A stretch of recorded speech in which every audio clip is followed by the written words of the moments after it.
Think about all the retailers, distributors, hotel, restaurant chains that are all looking to buy wine and consume it. This is a story about a dude named Lane. Then one day he went to try to rent them out, and then he became one of the best of Maine. Hey, Simple Passive Cashflow listeners. Today we are going to talk about investing in wine. Now, not the securitized crowdfunding way, but the actual owning the actual bottles, the real assets. So today I have Anthony Zahn. Thanks for joining us, man. Thanks for having me, Lane. Happy to be on here. So if you guys want to Google this at the same time, you guys can Google their company Vinovest. But this is something that I'm personally interested in. I like the Camus wine, the cab. It's like $100. That's a good one. A go-to, it's good with a nice barbecue or a steak. Yeah, but you guys are buying a lot more better ones in your guys' system? I would say better from an investment potential. Taste is very subjective, but, we're looking for wines that are going to be bringing you, a solid double-digit annual return over the next few years. Cool. So yeah, let's get into this. I also have this displayed on the YouTube channel if you guys want to get access to that. And I have a big menu of all kinds of things in the world you can invest in. I'll put this section probably at simplepassivecashflow.com/wine. You guys want to check this out in the future. And you can, the root folder for this is simplepassivecashflow.com/menu, which has all the different things out there that you can invest in. Yeah, why don't you kind of take it away, Anthony, and we'll kind of go through this deck. Yeah. So I'm Anthony. I'm one of the co-founders and CEO of Vinovest. And, I first learned about investing in wine a few years ago. I sold my first company, so was looking to invest and didn't want to put it all in the stock market. So had some in real estate and actually stumbled upon a report talking about the historical returns of fine wine, which you can see here. 12% annualized returns, actually has beaten out the S&P, and relatively low volatility too. So that really just piqued my interest, and I really dove into the space. And I had the general concept that wine gets better with age, probably more expensive as well. And as I dove into it, I realized that even though it was getting good returns, it was pretty tough to manage. There's not too much info out there about which wines to invest in. I didn't have a massive wine cellar, so handling third-party storage, shipping all around the world was pretty cumbersome. And then finally, from a liquidity standpoint, there's a ton of places where you can buy and sell wine today, but how do you know that you're interacting with someone who's trusted? How do you know you're not getting ripped off of the price? There's really no, index for wine that is globally recognized. So those are kind of all the problems I saw in the space that I thought could really be improved, and that's why I started this company. Yeah, I bought a 4-pack of Camuses from eBay that were like normally it's what, $100, $90 each. Mm-hmm. And I bought it for like $70, but when I got it, I don't know, it seemed a little fishy to me. The taste wasn't exactly what I thought it was. There's a lot of fake wine out there. Yeah, maybe I bought that. But what, as we were talking earlier, what from your background kind of brought you into this? Because you're the co-founder of this company. Everybody's interested in wine, right? But what from your background kind of gave you the ins to kind of start this? Yeah, so I really just grew up with it. I have some extended family in the wine importing industry. I grew up in Beijing. So during the entire craze in the mid 2000s of a lot of Chinese people just kind of getting to know about French wine, Bordeaux, Burgundy, part of that kind of being a part of a wine importing family, just really, I think, piqued my interest in it. I always thought owning wine was really, really cool. And, it just was a pretty dormant passion of mine, I'd say, until I read that report, and it kind of just ignited everything again. Cool. So, you guys are able to get connections from the suppliers at a big, kind of leg up as a group from your network. Yeah, I think something about, especially like the high end, like top couple percent of wine, is that it's very, very hard to get. It's always globally, demand is always going to be outstripping the supply, and it's very hard to get to. So access is the big thing. Even if you can get it, it's probably marked up 100, 200%, and you're not actually getting it for its true value. So, we, with our connections and, with our team, which has, members who are master sommeliers, beverage directors at 3 Michelin-starred restaurants, been in the industry. They have great relationships with some of the top wineries in the world. We're able to get that insider access that traditionally is not available to the public. Wanted to kind of look at some of the factors. So as I mentioned, with having knowledge to what to pick out, being able to store the wine properly and make sure that it's actually aging in the right conditions, and then finding liquidity when you actually want to exit your investment, it's a big issue. So, we can go on to the next slide and I can talk about what we do at VinoVest. Okay. So was your family are you like the Asian Gary Vaynerchuk then, or is it similar? I wish I was on that level. Yeah. Much smaller time, but he's, obviously he really popularized, I think, people just becoming more educated about wine. So that's a question that came up right when I saw this, is like, all right, where is this wine stored? It's not like in your house that you get to impress all your buddies. Yeah, so we have 6 storage facilities globally, strategically located in and near to the biggest wine growing regions in the world. So we have one in Northern California, we got one in the UK, a couple in France, one in Italy, one in Denmark.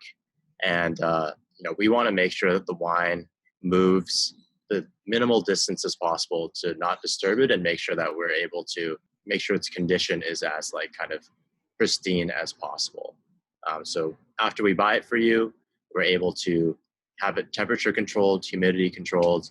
Actually, one of our warehouses, the British royal family stores their wine in the same spot as us.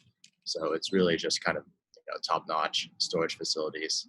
And with the VinoVest solution, you don't need to know anything about wine investing to get started. The inputs that we take are how long are you looking to hold this asset for? How much are you looking to invest? What's your risk appetite like? And we've developed an algorithm and also had portfolio advisors that can then automatically construct a portfolio for you based on those preferences, deploy your capital for you, and also actively manage that portfolio of wines all on your behalf. And for the end client, it's a fully digital experience. Like you see in that screenshot, it's a dashboard that you can track your wine prices over time. They're updated in real time, and you can see exactly what you own, kind of like a Robinhood or like a Schwab brokerage account. So when you buy a bottle, you're not buying a half a bottle. You got to buy in increments of the bottle then. Yeah. So usually buy it in cases of 6 or 12, because that's what the most kind of liquid unit of measurement is. It's tough to just buy and sell individual bottles because you don't really know what condition they are. But when they're in the case, they're kind of packaged the right way. It's kind of the industry standard in terms of what people like to buy in and the quantities that they buy in as well. So normally, if you're buying at a case of 12 at $100 per, you're looking at least $1,000. Yeah, so it's $1,000 to get started on our platform. And then what is kind of the average? We see on here the Clements. I've never heard of that. $500 a bottle what's the kind of the median, and what's kind of the higher end price per bottle? I think it really depends on how much you put in, because there's bottles that can range up to thousands, even tens of thousands.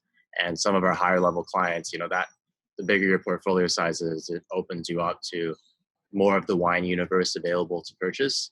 But our average consumer holds around $6,000-$7,000 worth of wine. That's 50, 60 bottles, things that are ranging from $100 something bucks to up to $500 a bottle. So when you're starting this company in the early stages, were you walking around with 10 grand bottles of wine? What was the most you ever held in your hands? Some of these bottles are, they're 10 grand, they're 20 grand. It's pretty surreal, but just to treat it as an investment, right? You hold a bar of gold, it's going to be pretty pricey as well. Yeah. Do you drink your own supply, or what's the Never? So I think that's also a good thing about having the storage out of sight and out of mind is, you have some friends over and you have a couple bottles, have a good time. It's really easy to just reach into the back of your cellar and accidentally pop something that could be thousands of dollars. So what I drink is much cheaper than that. Okay. What do you drink, by the way? I love Syrah. So either from Northern Rhone or from Santa Barbara. I think that's my go-to grape varietal yeah, that's kind of what I've been drinking now. Cool. So kind of getting back into the storage. Correct me if I'm wrong, but my assumption is like that's like a commodity, right? There's a lot of storage facilities out there. It's a totally legit operation. It's very secure. It's just you guys have built a contract to kind of support your whole operation here. Exactly, because wine, people have been storing wine for decades, even centuries. The biggest thing is like you can't really do it profitably unless you get economies of scale. So by working with a platform like VinoVest, we're able to pass along those savings at scale so that it actually becomes profitable for you to store and manage and invest in wine. So if you have like a 500, well, I guess it wouldn't be a $500 bottle, but it'd be a $5,000 case. How much would it be per year, or how do they charge you to store that in the So we facility? charge like an annual management fee based on the value. So with our fees on VinoVest, we charge consumers 2.85% annually to manage the asset. So that includes everything from sourcing to fraud detection to storage, insurance, as well as the active management. So all of that's kind of included in our fee structure. So these are the questions as an investor you guys want to ask. First, like the fraud detection. That's like when you buy a piece of real estate, you have the title search and you're making sure that the title is clean. I'm assuming if you want to talk to that, Anthony, like what is the procedure for the wine to get legitimized? Yeah, because like you mentioned, like there's a lot of fake wine out there, right? There's a lot of fake everything. First, we have our team be able to inspect that it's authentic, it actually came from the winery, not some person who rebottled it, and that it is in excellent condition because wine is a living thing, right? If you leave it in the sun, it's going to be turning into vinegar and be worthless. So we inspect the condition, inspect that it's authentic, and then when we put it in our storage, we actually have an insurance policy that then covers it against all sort of future damage, breakage, and it's insured at its full market value. So, we don't have FDIC in the wine industry, but this is like pretty much, the next best thing. Yeah, and that insurance thing, just like you insure real estate or your cars, that's a big thing for investors. There was an investment going around last year where it's like buying some kind of citrus fruit in a different country or any kind of crops, right? You want to be able to know that if there's a fire, well, no big deal. It's insured. It's not going to be a total loss. Exactly. Awesome. So, wanted to kind of talk about portfolio construction, right? Because if you're more on the aggressive side, just like stocks, there's going to be emerging markets. There's going to be newer wineries that have potential to outperform the index. And if you're more on the conservative side, there's more like your equivalent of blue chips, right? So in this case, it'd be usually wines from France and from Europe. So Bordeaux, Burgundy, Champagne. Those are definitely like wine growing regions that have been growing wine for centuries. So we have hundreds of years of historical pricing data. We can predict with our AI model with a very high degree of confidence what future returns will be. And then there are kind of your emerging markets, whether it be Australia, Chile, some newer parts of California and Italy, or the Rhone. So that's kind of how we look at portfolio construction, making sure that people stay within their risk ranges and that we can give them the right sort of expected returns when they're looking at this holistically as an alternative asset within their entire portfolio. So we had another similar investment on the podcast of art. I think the URL was masterclass.io, but the blue chips are like if you can get your hands on like the Picassos or like all the classical guys, but the new up and comers are like the Andy Warhol. I didn't know who that is. Apparently he's pretty famous. But what are some of like the new? Do people even know? You're probably like Lane, you don't even know these kind of wines. So why even ask? Why even tell you? But what are some like names or brands that are examples of the two? So I can give you a good example. There's someone called Andy Erickson. So he came from one of the most famous wineries in America called Screaming Eagle. Those bottles retail for thousands of dollars. And he left to go start his own winery. So that's an example of an emerging kind of winery to look at because it's someone coming from, a top winery, leaving to start his own brand. So even though there's no historical track record per se, it's someone who is very, very well regarded. It's like, say, if, the CEO of Apple left to go start his own new company, people are going to think it's hot. Yeah. I was thinking like David Beckham coming to the LA Galaxy. to Yeah, play. yeah, that's exactly like that, right? Like a newer, smaller market, unestablished, but there's going to be a following. So what is the typical returns that people can kind of expect from, doing like more of a blue chip kind of a classical portfolio or more of up and coming, a little more riskier? What's Yeah, so I'd say with like our kind of like if you're just tracking the index, you're going to get 12% annualized returns. That's over the course of decades. That's what we have been seeing over the past few years.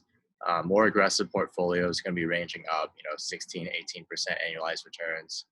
And then if you want to go like super, super conservative, I think our conservative investors have averaged closer to like 8% annual returns.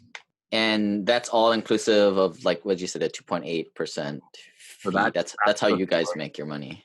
yeah. So those numbers I'm quoting are before your fees. So you take off the fees on top of those returns. Okay, so if you're saying 12% analyzed returns, they're sitting at what, a 9 point something percent per year. Exactly. Okay. I mean, it's a hard asset. It doesn't cash flow, but it's really cool. So I think that's the appeal, right? That you say you own these bottles somewhere. I mean, what are clients doing? Like they want to show it off, right? Do they get to hold the bottle or get to visit it at the safe or? Yeah. So if they want to visit it, they can do that anytime. If they want to take it out, drink it, they can do that anytime. So I think that's one of the benefits of not securitizing or not owning fractional shares that represent an asset, actually owning the asset, is that at the end of the day, you have the direct benefit of owning that physical asset and you can do whatever you want with it at the end of the day. So a lot of our investors, like maybe they want to know more about wine or maybe they want to get something for like their kid's birth year to share on their wedding day, right? So they'll buy 10 cases and then, 10 years later, they'll sell off 5 and then use the profits generated from that 5 to basically drink nice wine for free with the other 5. Yeah, I've thought of like, a lot of the deals that we'll do are like 5 to 7 years. Go and buy a bottle case right now and then have it just sit in your safe for 5 years without it turning into vinegar at my house. So guys, a couple takeaways that are very similar. These are like the reason why I kind of bring these kind of off the wall investments is it helps us as passive investors kind of understand and value these type of investments. So for example, Anthony was talking about, legitimizing the wine and I don't know if it's some kind of barcode or, some certified inspection process, but, like I was looking at life settlements, which is, you're kind of buying the asset is a piece of paper, a contract with an individual so on their passing. But when I was looking into this one particular one, I wasn't able to get it verified. Yeah, it said the Emeritus or Northwest Mutual on the top, but I didn't know if it was just like a fraudulent piece of paper, and that's what made me uncomfortable. But in this case, Anthony, right, like these things are some third party is backing them. Is that how it's done? Exactly. So you can independently audit your ownership. Every single investor, when they come onto our platform and they buy a bottle, there is a paper trail. So you can see and you can visit and you can actually touch your actual asset. We try to make it as direct as possible in terms of having you have the kind of confidence you need to invest in something new that you may not be familiar with. Yeah. And another thing that Anthony mentioned was, I forget who was that guy that had the winery that was moving wineries. People Oh, know. Andy Erickson. Yeah, Andy Erickson. He's kind of like the I would call him the brains of the operation. So I was looking at an oil and gas investment, and I actually went down there and I met in the oil and gas investment. It's just putting holes in the ground, but the geologist is kind of the guru, the brains of the operation. So I met him and his dog down there in Texas. And that person is the person that you kind of bet your money on. And in this case, that's the brains. And I guess you could call it similar with, apartment investing, which would be like the operators in that case. But, when you're investing, you need to figure out where's the brains of the operation, the intellectual firepower of the investment, because that's, you're trying to pick the winners here. And, a lot of times you have very little. You may not know too much about the investment, but in some cases, it's better to go with the proven folks, even though past performance does not indicate future success. But in this case, it's just sugar and water, or I don't know what makes wine, grapes or something like that. Pretty much just grapes Yeah. and And anything else that, that kind of takeaways that investors can take from this, or anything else we missed? I think the interesting about wine is that it's pretty uncorrelated to the market. In good times and bad times, people are going to be drinking wine. And what really drives wine value is that it needs time to age and get better in the bottle. And as it gets better in the bottle, people are drinking from that annual supply, right? So supply dwindles, props up demand. And, we've seen it even this year with the stock market volatility in the first quarter when the S&P was down, I think like 20 something percent. Our investors are up, and they're up on this year too. So, it's not going to be something that's like Bitcoin or a hot tech stock where you're getting, 50% in a year, although there are some like that, but it is something that's steady.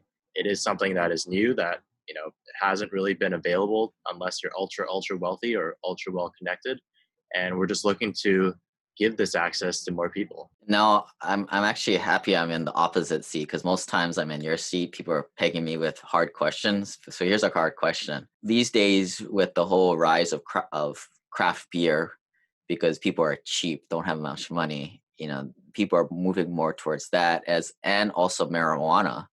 Eating brownies is probably a lot. Well, I don't know. I don't want to say if it's healthier or not, but healthier than drinking alcohol. I mean, is that impacting wine prices as a whole? I think on the lower level, so like, grocery store wines, definitely, I think as technology has gotten better, they've been able to create wine more cheaply and sell it for more cheaply. But this segment that we're looking at is like, pretty much the top like 5%. And that is going to be still very, very much so untouched. It's a luxury segment. People are still going to be wanting these brands, like the equivalent of like the Ferraris and Louis Vuittons of the wine world. And I don't think, something that is happening on kind of the lower segments will really affect what we're doing here. Right. And then, as an investor, you always want to be looking at the exit strategy. Don't buy anything that you can't unload at any point, even though, you got to assume these things are illiquid for the most part. But what's the, like if somebody wanted to unload their case, is that really easy? Is there like a steady supply of buyers? And then, do you guys make money off of the commission off that sale, or is it all encompassed in the asset management fee? Yeah, good question. So we don't charge anything extra to liquidate. We don't have any sort of like minimum lockup periods, anything like that, because we're working with wine and, it is a consumable. So if you want to exit, we're not only selling to other wine investors on our platform, but think about all the retailers, distributors, hotel, restaurant chains that are all looking to buy wine and consume it. So because of that, the liquidity is a lot better the way that we're pooling it than a lot of other alternatives. Cool. So, Anthony, why don't you get your contact information if people to get a hold of you? If not, I can put it at SimplePassiveCashflow.com/wine, or you guys can shoot me an email. Just feel free to email me directly if you have any questions. It's anthony@vinovest.co. And, you can browse our website and, make an investment directly on there. Cool. Well, thanks everybody for joining us. Again, check out all the different types of investments at SimplePassiveCashflow.com/menu. I think there were like musicals and all kinds of things you can invest in. Maybe one day I'll buy like the Backstreet Boys I Want It That Way royalties and a bottle of 12-pack of one of these fancy wines. But if you guys haven't done so, check out our investor club, SimplePassiveCashflow.com/club. And you'll get access to the first 3 trial eCourse sections there. This website offers very general information concerning real estate for investment purposes. Every investor situation is unique. Always seek the services of licensed third-party appraisers and inspectors to verify the value and condition of any property you intend to purchase. Use the services of professional title and escrow companies and licensed tax, investment, and or legal advisor before relying on any information contained herein. Information is not guaranteed, as in every investment there is risk. The content found here is just my opinion, and things change, and I reserve the right to change my mind. Above all else, do your own analysis and think for yourself, because in the end, you are the only person who is going to look out for your best interests.